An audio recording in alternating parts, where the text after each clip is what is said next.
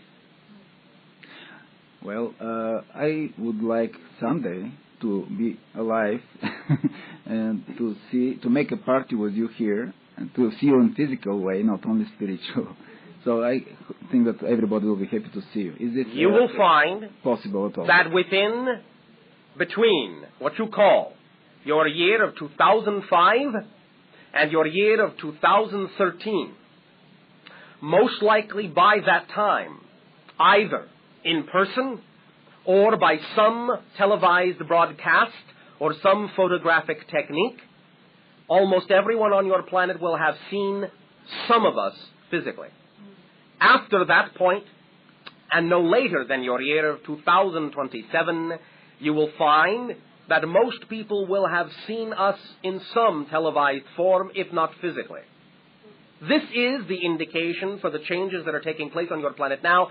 The rate of those changes on your planet are what determines our ability to interact with you more openly. Thus, within what you call at the outside, the next 20 years of your time, you will find that most people on your planet will be very well aware of our existence and will have had, in some way, some contact or interaction with us on some physical level to some degree. Thank you. Thank you very much. Hello, Bashar. And you good day. My ex-boyfriend died about a little over a year ago. All right. And the night before his funeral, I had a dream. And to make a long dream short, he basically said, wherever you find unconditional love, that's where I'll be. Yes. And in the meantime, I've had dreams and communication with him in that way. All right. But it was 2 days after a year from his funeral, a year and 2 days after his funeral, I had communication with him and I was awake. And all right. He said a lot of things and that made a lot of sense. And I said to him, one of the things that I said to him is, I could be imagining all this. And he said, it's all right for you to think that you're imagining this if that makes you feel better. Yes. So I just kind of thought, well, it probably is real, but I'm not going to think about it a lot. And I went to a psychic, and she said to me, you have the ability to communicate with the dead. Yes. And I hadn't said anything to her, so then I was pretty sure, okay, this is real. And I had told a few people about it, and he came to me again when I was driving one day and said, why do you have to tell people? And I was thinking that I wanted to write about it, and I wanted to get information from him. And no, what you're actually thinking is that this is something you could do to help other people get in touch with those that have died. Right, exactly. Well, then do it. Can I do that? I mean, no, why do you think you're thinking about it? Yeah. Why do you think you're exploring the idea of whether or not it's just your imagination or whether it's really something you could actually do as a service if it gives you joy to do so? Yes, of course you can. It's a job you can do, yes. You have a skill for this. You've done it before in other lives. So what's my next step? All right. Your next step is to remember what it feels like when those communications take place. You remember the feeling? Yes? No? Yes. All yes. right. Because that's a distinct frequency. It's a distinct wavelength. You understand? Yes. Get back into that wavelength by remembering what that feels like. Then in that wavelength, simply open up and ask. Ask for those to assist you, who can assist you in guiding you, to do this in a way that will be of best benefit for all concerned. Mm-hmm. You will be guided. You will understand what steps to take. Your life will explode in synchronicity to show you what you need to know. And of course, the dynamic of the energy is always most strong when you are actually doing it for someone. Right. So if you have someone who wishes you to perform that service as a medium in that way, then that is the way for you to get the best practice. Do not worry about whether you are right or wrong, whether it's just your imagination, whether you're receiving accurate information at first. Just do it. You understand? You need the practice in that sense just to know that it's all right for you to just do it no matter what comes through in terms of information. But start with remembering the frequency of when you know you did do it, so that you can use that as a guide to let you know when you're on the proper wavelength. There will always be some slight difference to the feeling when it is involving a different entity, but you will start to recognize that there will be a generalized energy that you will always recognize as you being on the appropriate wavelength. And as you gain more confidence in this, then you will simply accept that this is something that you can do. All of you can really do it, but you have chosen to have a talent for this. And therefore, since you are now exploring this as possibly an expression of your joy, it gives you all the sign you need to show you that the very fact that you're considering this is what lets you know you can do it. Otherwise, in all likelihood, you'd probably be considering doing something else. You understand? Yes. I told his family about it, and I have thought of, I didn't mention it to them, but I have thought of asking them to sit down in a situation and asking him to come through. All right. He may or may not be willing to help you in this way at this time, and they may or may not be willing to do so, but if they are not, you can find someone who is. Right. I just wondered if I should mention it to them or not. That's up to you. Again, it may be an opportunity for you to deal with whatever kind of response you get in a loving way. Right. You understand? Yes. Because you're also going to get a lot of that. Right. Opportunity to deal with these responses in a loving way.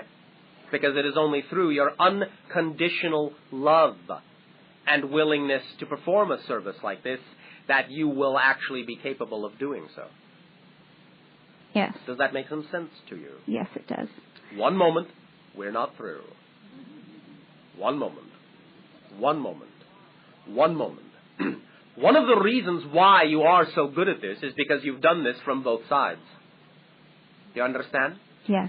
As a spirit, in the way that you might colloquially say, in between lives, in the past, you have actually been the spirit coming through, functioning in this way to help facilitate someone else's capability to be a go-between. So you understand this from both sides. And that's why it's an innate talent in you.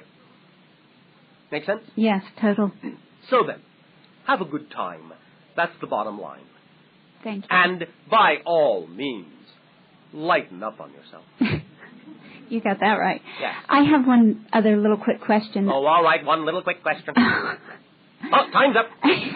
Just kidding. I'm in the process of buying a house, and I have part of the money down, and I'm having a lot of anxiety about it. Why? And I guess fear of not deserving.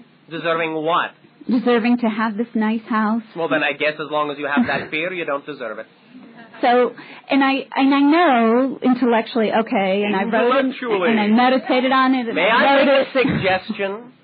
This may sound like an admonishment, but we do not mean it this way. Hear it in a different light. Are you ready? Yes. This is a strong suggestion, and there's a lot of clues in the way we are going to say this for you. If you don't know it on all levels of your being, don't say, I know it intellectually, because you don't know it at all. You understand? That makes knowing sense. is knowing. Intellectualizing is intellectualizing it. It isn't anything at all about knowing. Knowing is a total incorporation into your being. The things you know, you just do, and you don't even think about them. Do you think that you can walk across the room? Do you intellectualize the idea of walking across the room when you want to walk across the room? No. You just do it, because you know you can do it. If you intellectualize the process of walking across the room, you trip over your own feet and fall down, because you'd be too busy thinking about the process of walking. The things you know, you just do. That is the degree to which your knowing has to be incorporated in your action. This is making some sense to you? A lot, yes. So, in this process of buying a house, if you understand that the issue that is coming up for you is an issue of deservability, all you really, really, really need to understand is that's the issue. And if you understand that that's the issue is over. You understand? It's gone. Now, have no expectation. Follow your joy. Act on the things that excite you at every moment, and allow the circumstances that need to reflect the level of expansion you're on to simply fall where they will. All right? Yes. Does that help you? Yes. Thank you. Very much. Do you Thank feel you. less heavy? I really do. Thank you. Thank you. Remember, when you want enlightenment, just lighten up.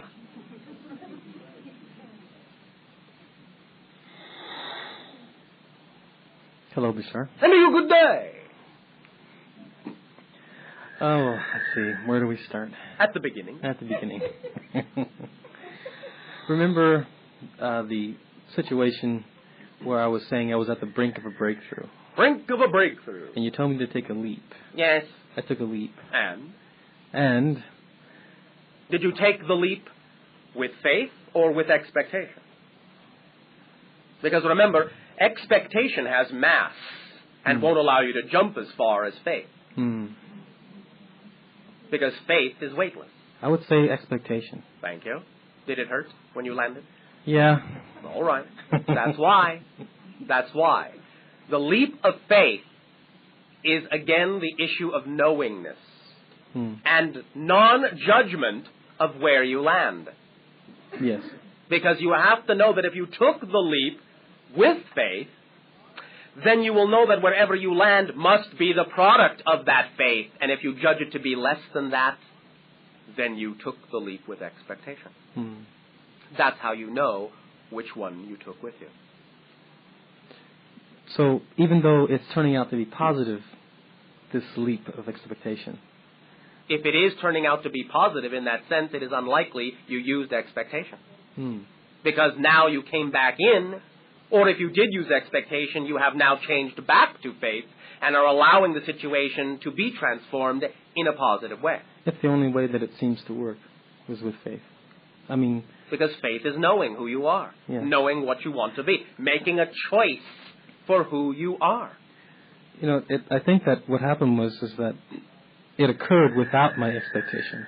I allowed to occur spontaneously, so it took me by surprise. Yes. So I didn't have any... Yes, well, that's all right. Most of you want that surprise because that's how you learn. If you knew everything ahead of time, it wouldn't be, in that sense, really a growing experience. You understand? I understand. It's like unwrapping all your presents before the holiday. Then it's no fun on the holiday. That's true. You understand? I understand. You don't always want to know what's around the next corner because then the ride's no fun. I know. You can't be on the roller coaster. No excitement. Yes. This is the nature of physical experience. I agree. Well, then. As far as your number base 13, can you teach me that number base? Do you mean repeating the idea of 1 to 13? Right, and what do you do when you need to start from 0? We simply start from 0. Is 0 to 13? It is not that our number base in that sense has to be absolute. There are any number of applications we can come up with for whatever the circumstance or situation is. We are simply giving you the fundamental and going from there, but that's all we actually gave. What about a computer application? Our computers, in that sense, and I've started reading it. I'm about halfway through, and it's raised a ton of questions. Didn't know questions weighed that much. Oh, these weigh a lot. Is that book, is the government, the hierarchy of the government described in that book fairly accurate and fairly of the universe? They have great levels of bureaucracy and... Are you talking about the idea beyond your planet? Oh, yes. From this universe, then the 7 super universes, and on and on. In some senses, this is so. However, and this is a big however, you must understand that a lot of the information that was channeled through in the result of that book is hierarchical interpretation based on the hierarchical structure existent in your world. Okay. You got it? Got it. In some senses, it does exist. Okay. In the sense that certainly there are relative positions of things, and we do recognize that there are different strata of frequencies, but it isn't really quite so hard, cut, and dried as that work may have you think in terms of the bureaucratic sense, because from our level, within the hierarchy, there really isn't a hierarchy as much as there simply is an automatic organizational principle that simply allows like vibration to seek like vibration. Okay. In that sense, it isn't that structured in the way that you structure your organizations. All right. Does that make sense to you? Yes. However, at the time the information was received on your planet, it was the only way that your world could make sense out of and interpret that concept into its own terminology, similar to the idea of what you call some of your religious tenets, such as the 10 Commandments and so forth, which were never commandments at all, but simply recognitions of what is. For example, number 1, the way your society translated it when the information was originally accessed was, number 1, I am the Lord your God, you shall have no other gods before me. The actual transmission was, there is only one. Anything you may consider to be another isn't another, but is only part of the one, therefore cannot be another God. See the difference? Yes. Yes. Does that answer your question? Yes. What had distressed me when I read it is that it seemed that there was a great group of beings that had assumed, the book describes an assumed power and authority.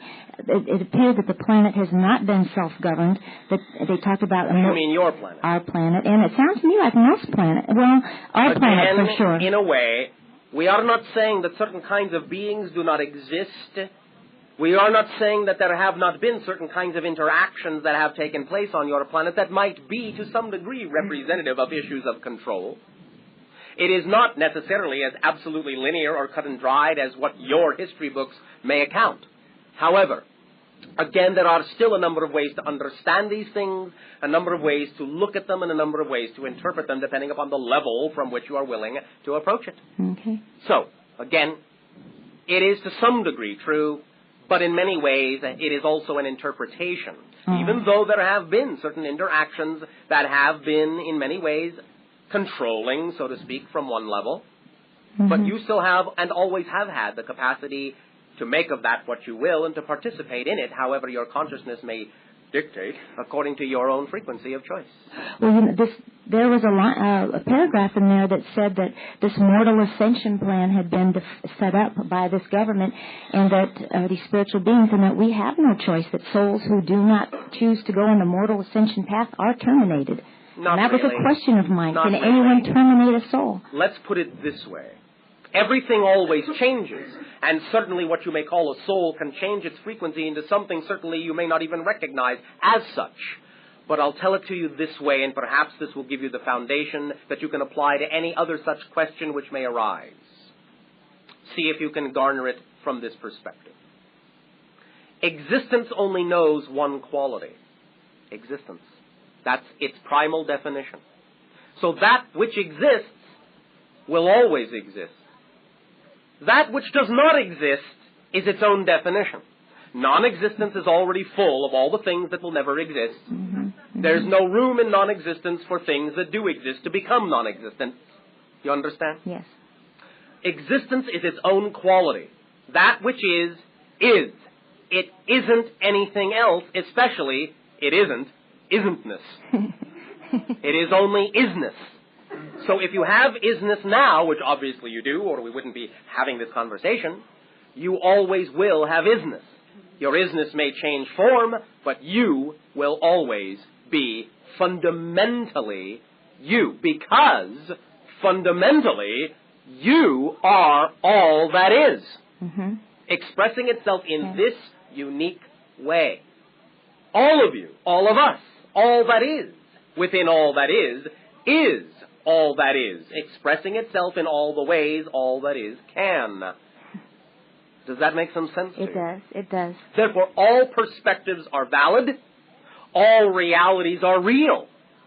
All the hierarchies you are describing in some sense do exist.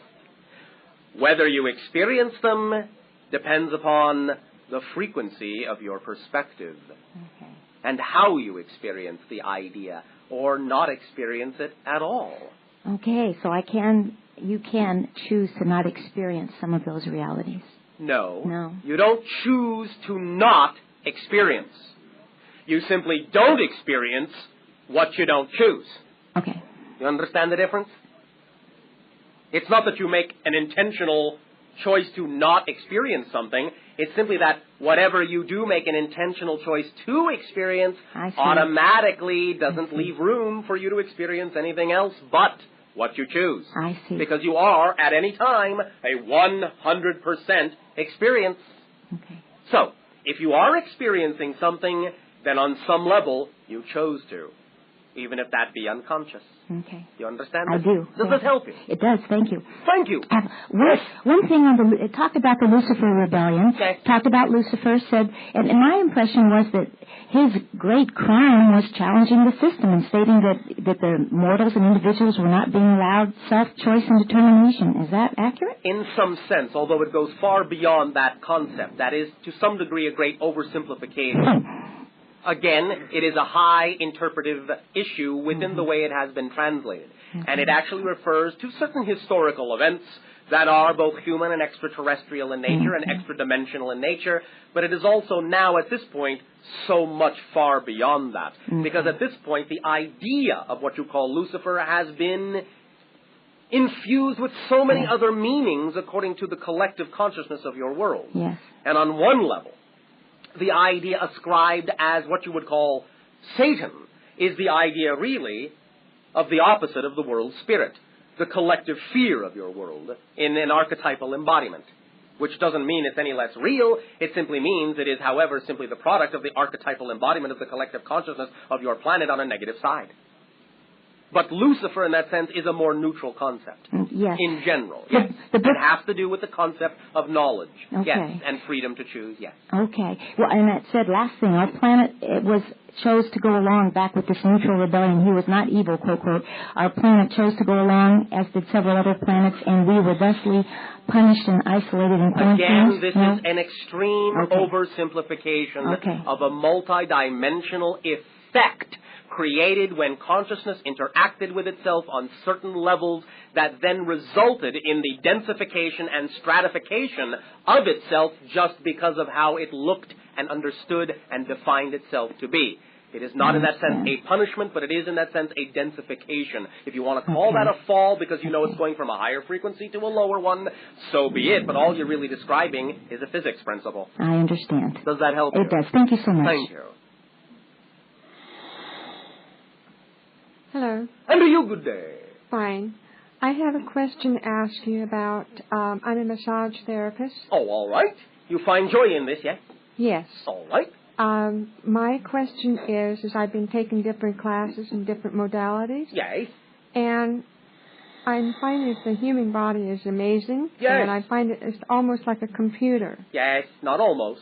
Well, in many ways, it actually is a computer.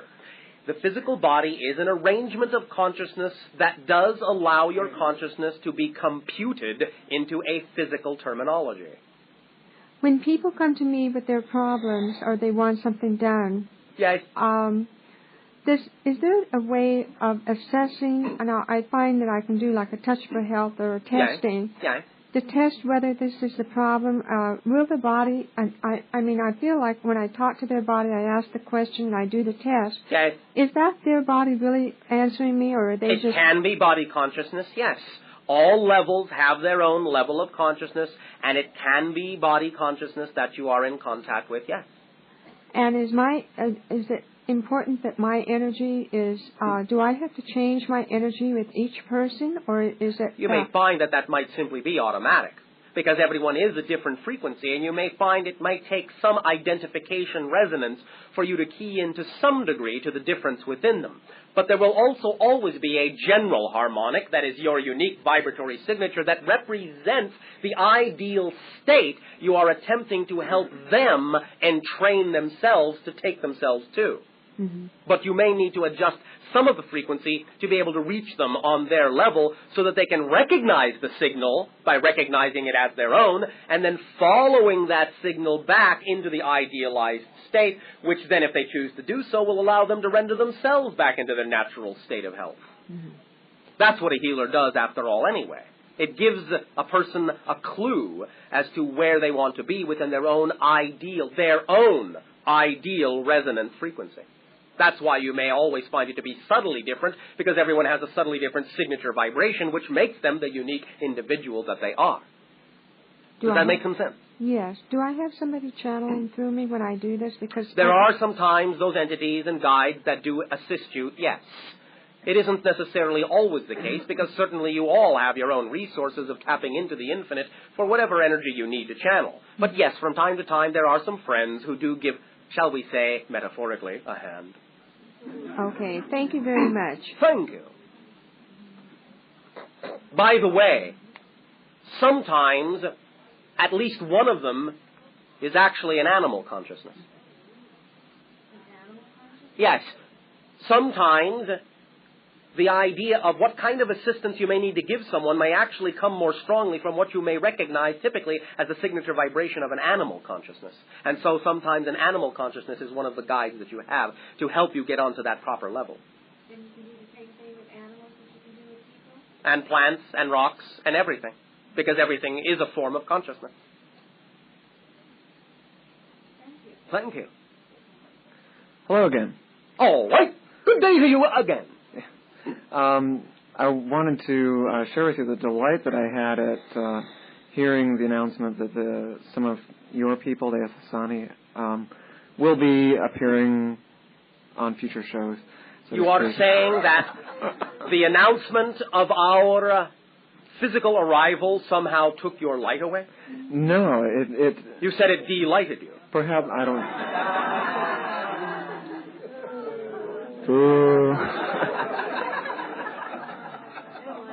Or relighted me. All right, thank you.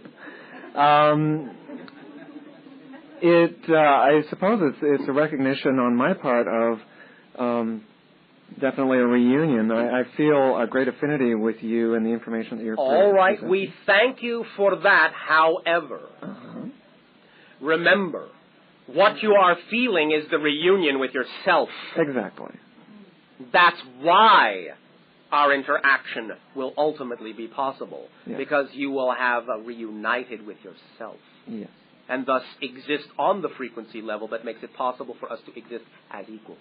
And we always take joy in what we harmonize with, and which we harmonize with it because we recognize it as ourself. Yes. Yes. In Courtney Brown's book, he speaks of a proposed or intended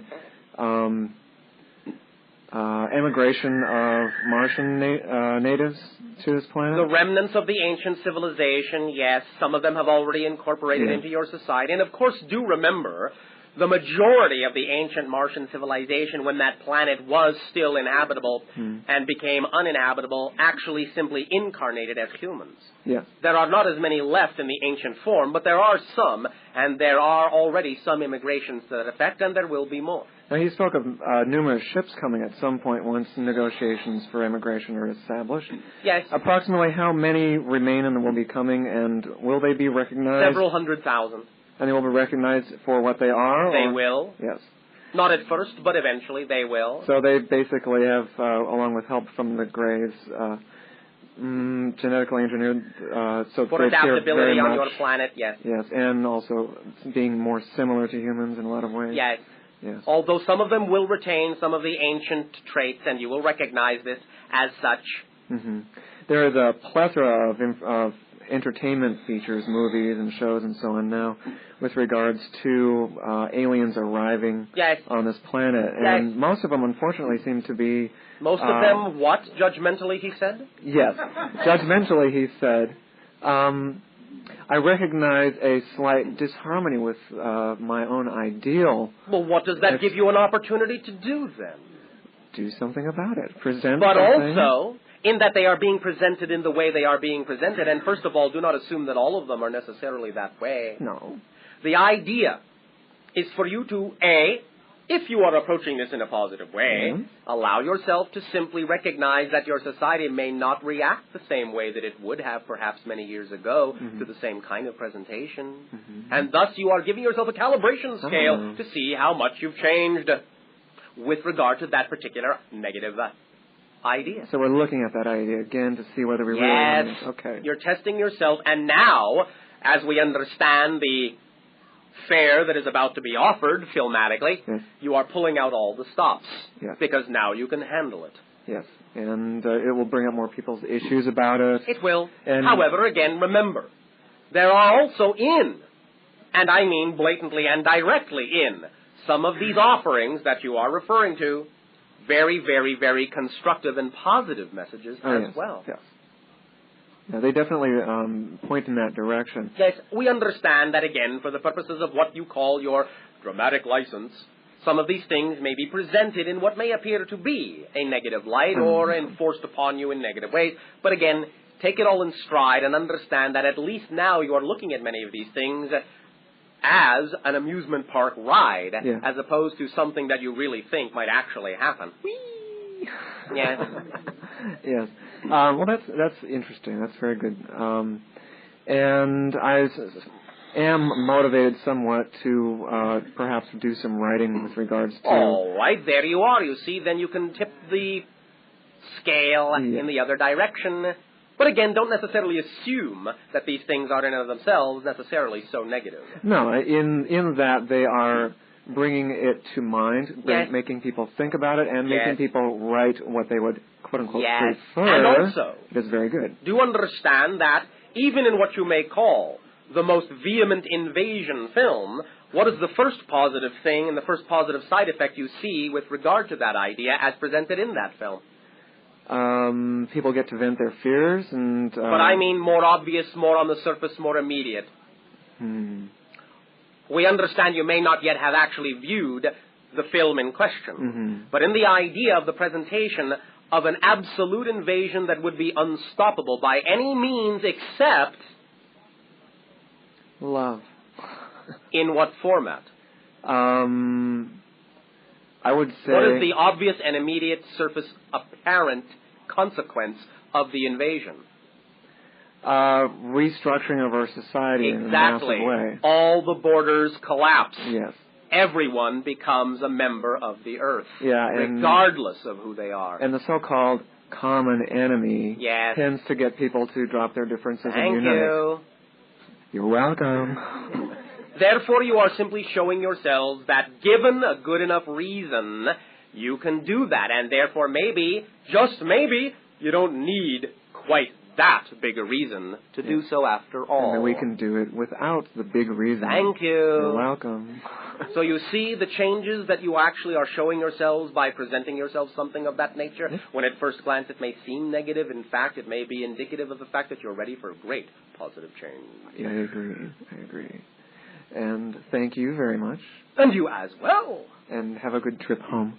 I am already at home, but thank you. Say hi to Mom and the kids and everybody. My entire society is telepathically plugged in. They all send their regards. Thank you. Goodbye. To Bashar. And to you, good day, Professore. He doesn't forget nothing, man. The young lady that asked about the Urantia book and the seven super universes, what I wanted to ask you about was the Great Attractor. Yes. And that was on my mind tonight. What could you tell us about this? Are you simply now referring to the physics concept, to the astronomical concept? Yes. In that sense, it is to some degree analogous, although slightly different than what some of your scientists think, but analogous to the concept that they hold. in that there is a position, shall it be called the 0 point, within the entire structure of your physiological universe that represents the ultimate point around which all creation spins, and in that sense is also drawn into and expanded out from to begin with. It is in that sense the ultimate null point that gives rise, the gateway, the doorway, that gives rise to the reality you experience and at the same time draws it back into itself so that it can psychically begin again. So in other words, the great attractor was the Big Bang. In a sense, yes.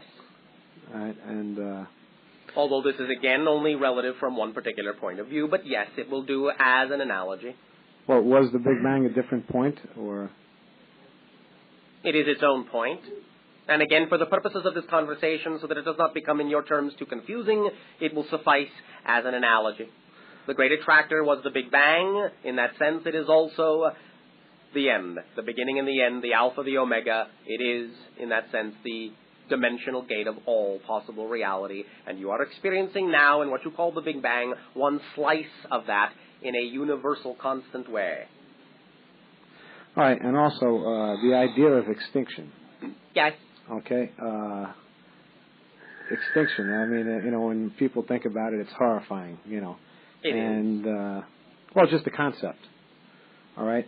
But you're familiar with the implicate order. Yes. Okay?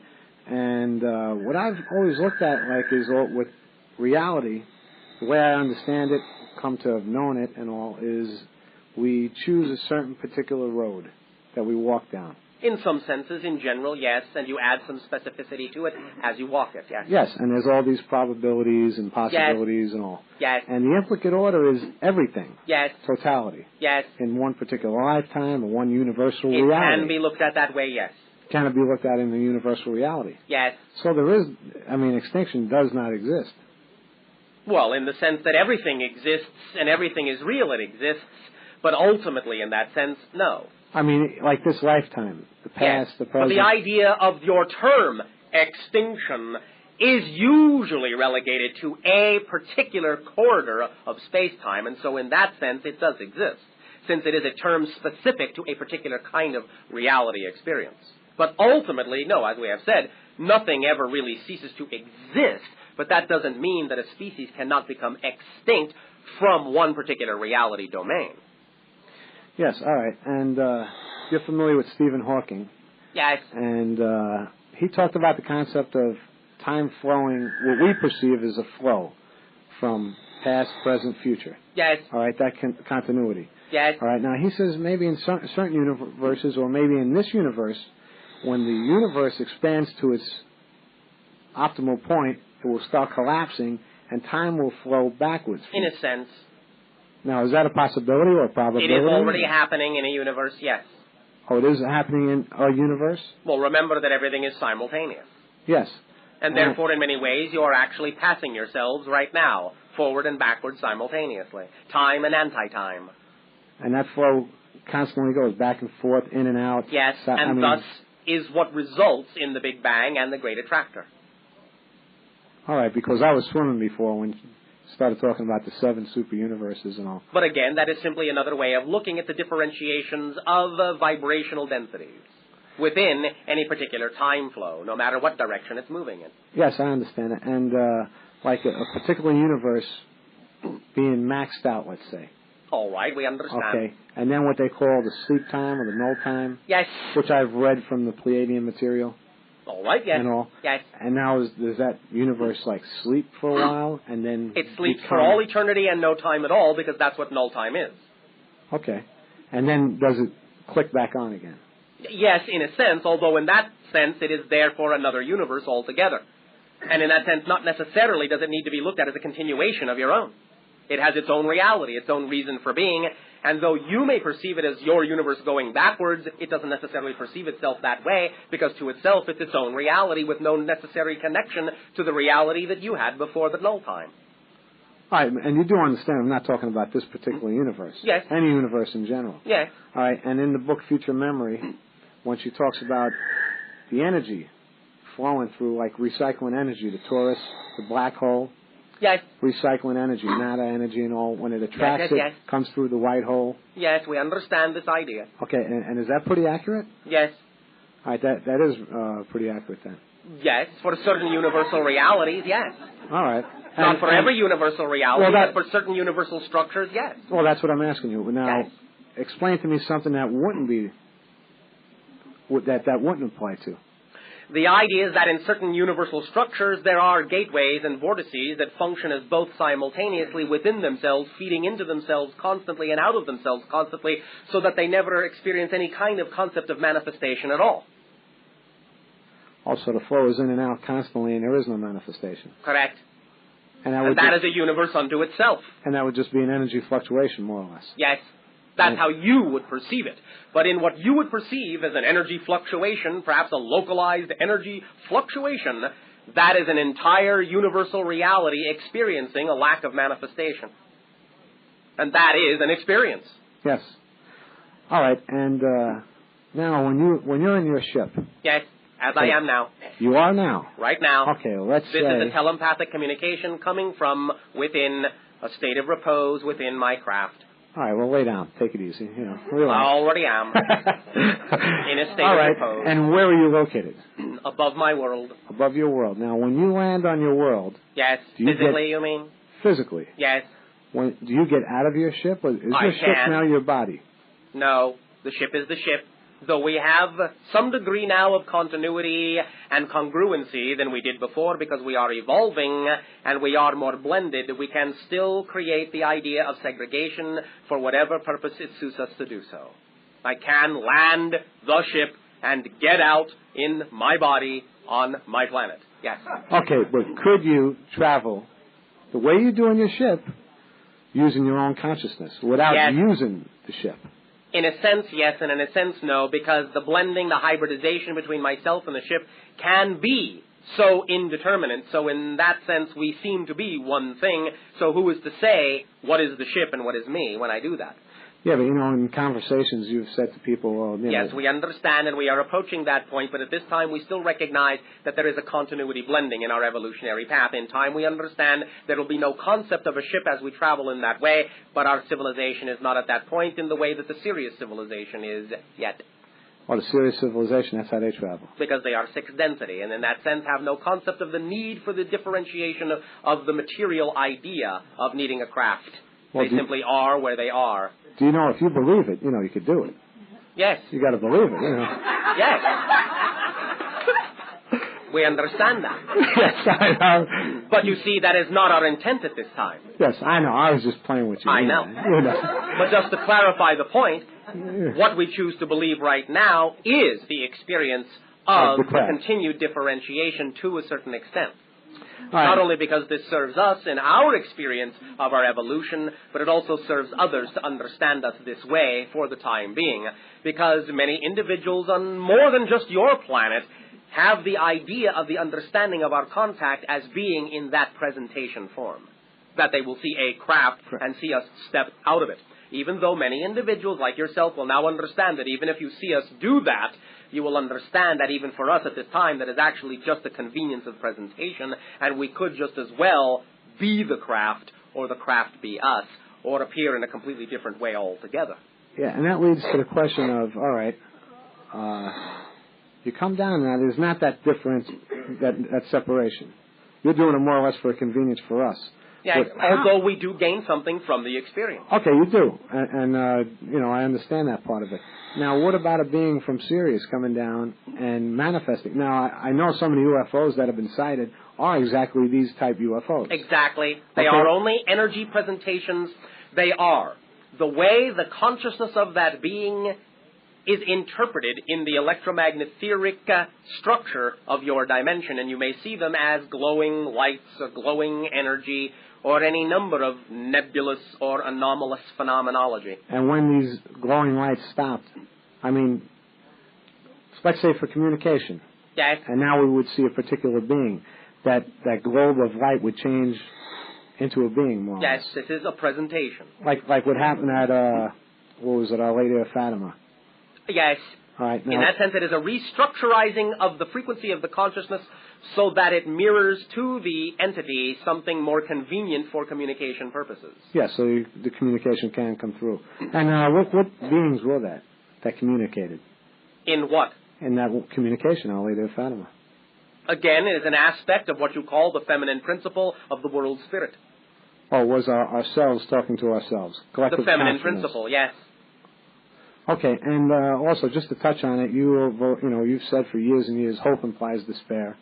Yes, although again, understand that everything we say usually has some specific application in some specific circumstance.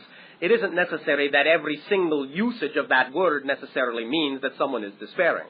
Yes, I know, but in the communications I've seen with you interacting in numerous sessions, and not the ones I've just been president, but other ones, and all over the years, and relative one now for just the last several years is hesitation implies you're not doing what excites you. Yes. You know what I'm talking about. I do. But that's your definition. Yes, of course. That might not be the person you're interacting with. I just said that, didn't I? Yes. I know you did, but I'm just saying yes. You do hold that into account, and when people do Absolutely. not argue with you over it, your definition becomes their definition.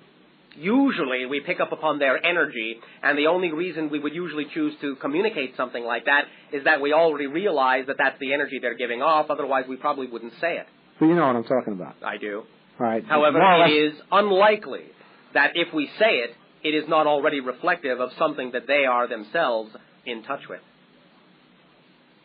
All right, and the genetic material that has been spliced out of our for the hybrids. Yes. There are certain genes. Yes. In the gene pool that the Zetas or the Greys didn't want to have in the hybrids. How is this done? Was it spliced out?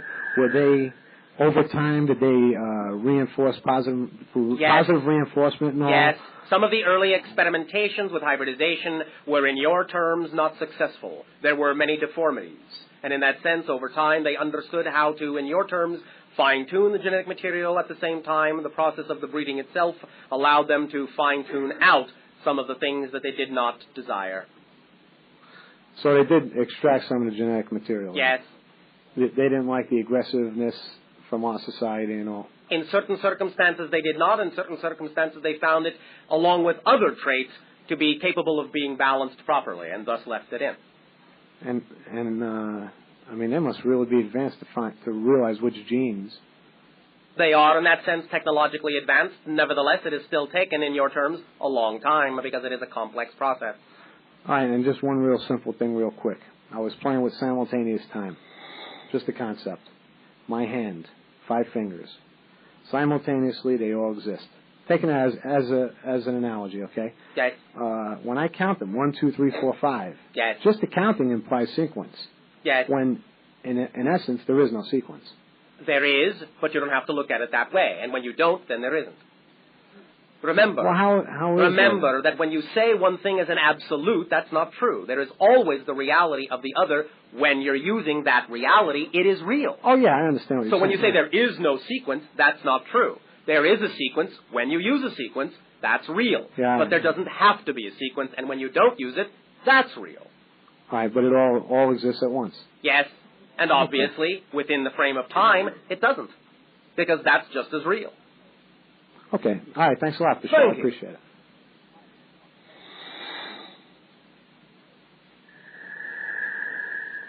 I have a question. All right, but what happened to hello and good day? Oh, hello. Good day. Thank you. Good day. You said that we all of us here are more or less like the ancestors of your civilization. In general, yes. Not all of you specifically, but in general, yes, because it is human DNA that has been utilized in the creation of our species, physically. Okay, and your ancestors, the Greys, are from the Zeta Reticuli? That is one system in that sense, yes, but also we have ancestors that are hybrids as well. We are, in a sense, in your future, and thus some of the early hybridizations are also our ancestors. Okay, I did have a question concerning why our civilization, why our world, are they genetically linking with many different worlds? And they are to some degree. However, the genetic material that already went into making up the human frame was already derived from some of those ancient species anyway, and therefore you're already to some degree compatible, which makes the genetic hybridization an easier task, whereas it might not have been possible. You are already, in other words, partly like us to begin with. That is how the human frame was created, already from a genetic alteration. And what happened to the Zeta Reticuli in their race, and why in my time frame, they no longer exist. They have all become hybrids. Was the race dying like they say yes. they are? And what from? Because they had not the reproduction in the sense, not the reproduction, but from the idea that they had created within themselves an inability to do so through detrimental technological means and a variety of other things. And is that the same direction that we as a civilization were heading at one point? Yes. And about 10 years ago, that took a turn, perhaps? About 10, yes. About 10? Mm-hmm, that's what I thought. Where are we heading right now as far as technologically being too engrossed and too much of the alien technology that has gone within our governments and into our what we are playing with at this moment? The idea of the alien technology that has been introduced into your military and governments will actually play very little part in the idea of what you have the capability to do to yourselves already. And you don't feel your ancestors have a lot to do with the technology that we have formed as far as the nuclear and radio activity and... No, that is your doing. I see. We were not influenced by your technology, your ancestors' technology. No. These principles were already well understood by the time your species became aware of the idea of alien technology. The resultant concepts that you call nuclear technology were simply the natural and logical end result of principles that were understood for quite some time by scientists on your planet, even though it may not have been understood by the general population. I see. So even the destructive ones of us that like to take their technology and do it, have other uses for it, will not be affecting us as a mass consciousness? Repeat. Those of us that are destructive or that plan to use the technology that they have from your ancestry, the Zeta, to affect our mass consciousness of some sort, to change? There have been some utilizations of this that have caused some effects, but ultimately you will find that it will not in your terms win out, because the society and the system will change too drastically for it to be able to take a foothold in the transformations coming up. But some of this has already been used, yes, but specifically more than the idea of what you would call spaceflight technology, more the issue being applied by your society in areas called mind control. Oh, I see. We got that technology from your ancestors then, that mind control and the frequencies. To some degree, adaptation. yes. The understanding of the frequencies and the understanding of the personality construct, yes. Does that take away some of our free will? You mean when your people use it? Yes, on us. In a sense. But in that sense, shall we say that because you structured your society in such a way to create members who would choose to do that, you already acquiesced your free will long ago to them? I see. And therefore this is again just the logical result of what it is you have already done by giving your power away to someone else. And your ancestors, is it true what like they tell us on our media and television and so forth, that the horror stories that they have to do with extracting some of the genetic differences from us? What horror stories? Some experiments that they said that like you hear abduction stories on television all the time about these people talking in the dark and how horrible it was, what they experienced. For many individuals, it is not a pleasant experience, but you must understand that the Greys, as they are generally referred to, are beings that do not have the same capacity to understand emotionality or compassion the way you do. They are in that sense simply not negative, but they are relatively neutral in their ability to relate to you that way, and do not really understand to a great degree the fear reaction that people are having, in much the same way that a child may not understand being taken to the doctor for its own good. I see. But you have more of a capacity or more compassion for us as a hybrid Because race. we are the balance between the two. And thus we have taken the emotionality of your species and the intellectuality of their species, and in that sense We have within ourselves the capacity for choosing only to balance and blend those things in a harmonious way, which is why we are communicating to your society now to let you know that at least one branch of that experimentation did work out in a way that you can benefit from. I see. And we already have certain hybrid races here on parts of our isolated areas of our Earth, do we not? Not for long periods of time. Oh. They cannot exist on your world for long periods of time. But there have been, shall we say, trial runs. I see. Because ultimately, there will be hybrids interacting openly with humans on your planet, as we said. And what's the longest time span that our hybrids that we're experimenting with are living on our planet at this time? The most recent was for a duration of approximately 3 to 7 years, different phases of the agenda. This was extremely long. You will find that most of them only last a few months. Okay. All right, that's all I have to ask. I appreciate that. Thank you. We thank you.